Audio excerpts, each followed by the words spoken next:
Hey friends, this week I am talking about the biggest reasons why I tend to see kids forming an unhealthy obsession with sweets and desserts. And earlier this week I talked about two of those main reasons, which are frequency and consistency. So if you didn't get a chance to watch it, go check it out. Today I'm actually going to be talking about the third and often the biggest reason why I do see kids forming an unhealthy obsession with desserts and sweets. And that has to do with quantity. And I know that this can be a really challenging topic for a lot of parents. So I'm going to dive into it and I'm happy to answer any questions that might come up for you as you're listening. So again, kids can form and develop an unhealthy obsession with sweets for many different reasons, okay? And this is one of them, but it can be a big one. And if a child doesn't get a quantity of sweets that actually feels satisfying to them, that can trigger a desire or even like an unhealthy preoccupation with having more and more of it. But if they're constantly being met with a no, or you can't have that, it's off limits, like you already had what is allowed and that's it, then that can make it challenging for our kiddos.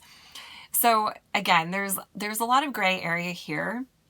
But this tends to come up a lot for kids that do get exposure to different kinds of sweets alongside meals or snacks, or you might have candy in your home or cookies or sweets that you're constantly offering to your child. But if you see that your kiddo still seems to have a little bit of that desire, that pull for something, they might keep asking about something specific, they might keep asking for more of something. And this can really get a lot of parents hung up.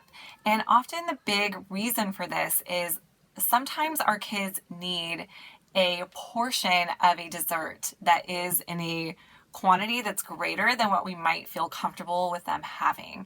So it's really easy to offer our kids desserts in portion sizes that feel comfortable for us, right? Like we might give them, a certain amount of cookies or a couple pieces of candy, and we might offer it to them, but it may not quite be an amount that actually feels satisfying to them. And I want you to think back to a time where you had a meal or you had a snack or something that tasted delicious and you ate it, and afterwards you just had that feeling of satisfaction, like, oh, that was so good. And you can move on because you felt satisfied and content in that particular meal or snack, whatever it was.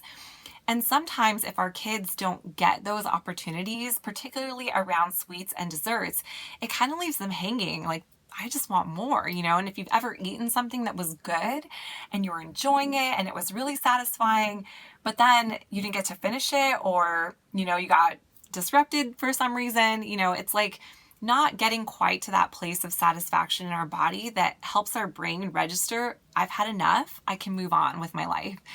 And sometimes we create that for our kids when we don't intentionally offer sometimes portions that might actually help them feel a little more satisfied.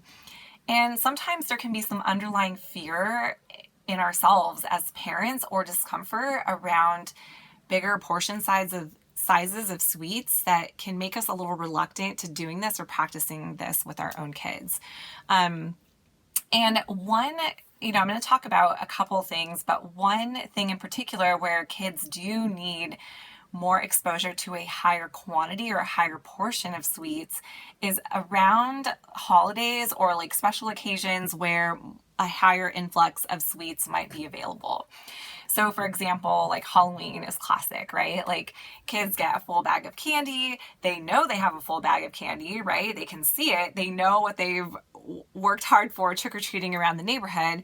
But then if it's like, okay, here's your candy, here's a couple pieces, I'm going to take this thing away now, that can leave a feeling in their brain or in their mind where like, oh, I just wanted more of it because, they're essentially being exposed to it, but they're not getting a quantity that actually feels satisfying for them. So if this is something that you might suspect with your child, and again, this may be true if you're offering sweets and you're being consistent with, including a rotation of different desserts or sweets alongside your child's meals and snacks, but you're still seeing something in them that signaling to you that there's a little bit of preoccupation still, think about the quantity. Are you intentionally including opportunities in your child's routine where they get a quantity of sweets that's a little bigger than they might normally get? Okay, so instead of a couple pieces of candy, maybe you let them have their candy bag. And that's something that I recommend around Halloween or any holiday or special event where there's a lot of candy or sweets available, is giving your child an opportunity to have a greater quantity of whatever it is. So let's go back to our Halloween example.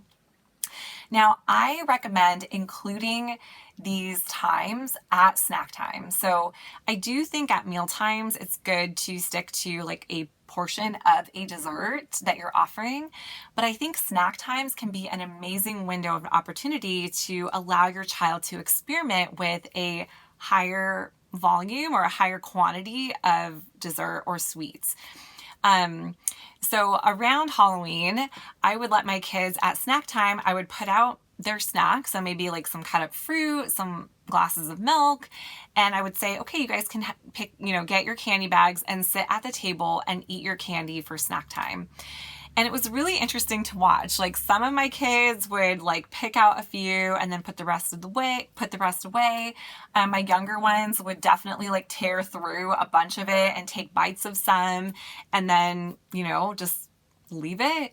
And again, having these opportunities can help your child trust not only are sweets part of their future indefinitely, but they're allowed to eat a quantity that feels satisfying for them.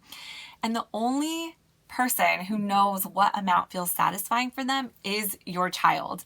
And as parents, we want to be the ones that offer those opportunities. And again, some people hear this and think, okay, does that just mean that I just let them have whatever, whenever? No, you still want to offer support. Kids do better with a supportive approach to sweets. And that includes the structure, right? Like meal and snack times, and then plugging in strategic times where your child is allowed to self-regulate a greater quantity. And again, I prefer snack times, and you can do what's best for you and your family, but I find that snack times work best.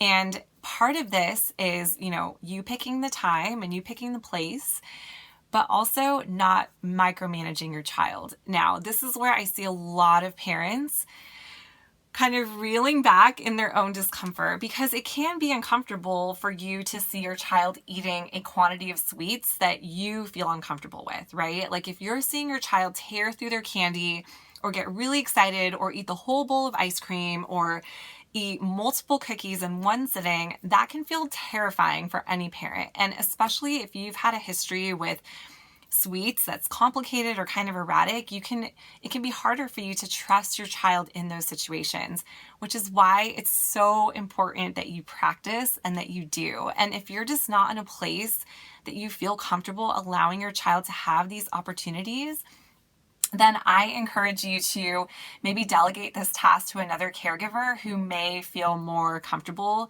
in this type of situation. But a lot of parents fear too, like, well, what if my kid gets sick? Like, what if they eat the whole bag? What if they do actually eat so much that they throw up?